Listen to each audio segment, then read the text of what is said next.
I know what you've heard your whole life. You've been told you're too sensitive. You've been told to toughen up. You've probably heard 1,000 times, don't take things so personally. Maybe you've even apologized for your emotions, for your tears, for being too much. But what if that story is wrong? What if there's nothing wrong with you at all? You are not weak, you are not broken, and you are definitely not a mistake.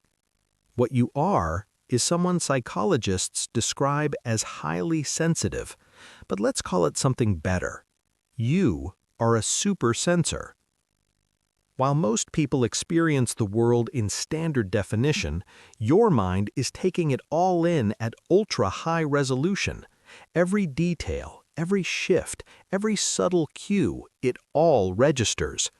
And today, we're going to unpack why that isn't a flaw, it's a powerful system the world actually needs. To really understand this, we have to look at your biology. This isn't just about personality, it's how your brain is wired. Research shows that your mind processes information differently than most people, roughly 80% of the population. Imagine the brain like a camera. For most people, it captures life efficiently, clear enough, functional, not overwhelming. But your brain, it captures everything. The fine details, the background noise, the emotional atmosphere in a room. And neuroscientists have found a few key reasons why your experience feels so intense. First, your brain doesn't filter as much. Most people's brains automatically ignore a huge portion of incoming information. It's a survival mechanism to conserve energy. But your brain doesn't dismiss as much. It takes more in, textures, sounds, expressions, tone shifts, all at once. Yes, that can feel overwhelming, but it's also why you notice things others miss, patterns, meaning, subtle beauty, hidden problems, and solutions. Second, your empathy runs deep. You don't just understand how someone feels, you feel it with them. Your brain mirrors their emotional state so strongly that it can feel like it's happening inside you. You're not imagining that. Your nervous system is literally responding to other people's emotions in real time. That's why crowded, emotional, or tense environments can drain you so quickly. You're absorbing more than most. And third, you process everything on a deeper level. You might think you're slow because you pause, reflect, or overthink, but that's not what's happening. Your brain is doing something more complex. While others react quickly, you're analyzing. You're connecting the present moment to past experiences. You're anticipating outcomes. You're searching for meaning beneath the surface. You're not slow. You're thorough. You're running a deeper level of processing that takes more time but leads to more thoughtful decisions. Now here's an important question. If this way of being makes life harder sometimes, why does it exist at all? Because it serves a purpose. If sensitivity were truly a disadvantage, it wouldn't have lasted through human evolution. But it did, because every group, every society needs people like you. In the past, there were those who acted fast, who hunted, fought, and took risks.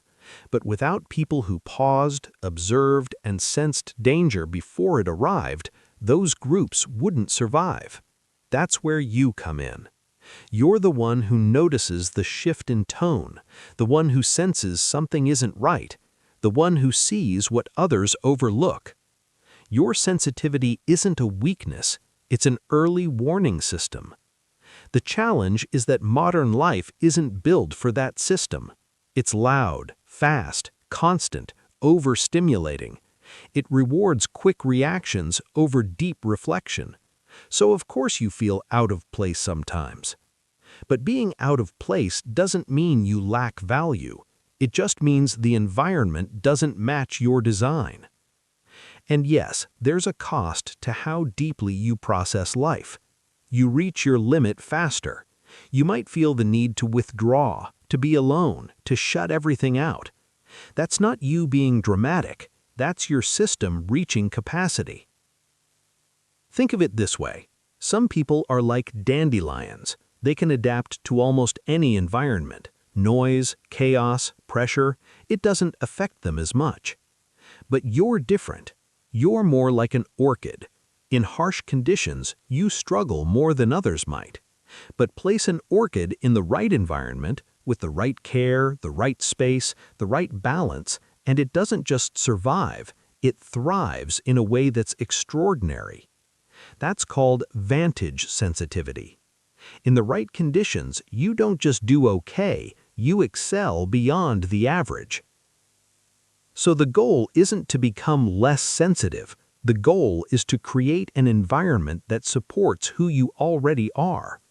Stop trying to force yourself into spaces that drain you.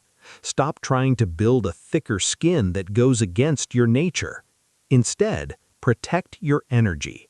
Set boundaries. Honor your need for quiet, for rest, for space. Because your sensitivity isn't something to fix, it's something to manage and eventually to use. The world doesn't need more numbness, it needs more awareness, more depth, more people who can feel, notice, and understand.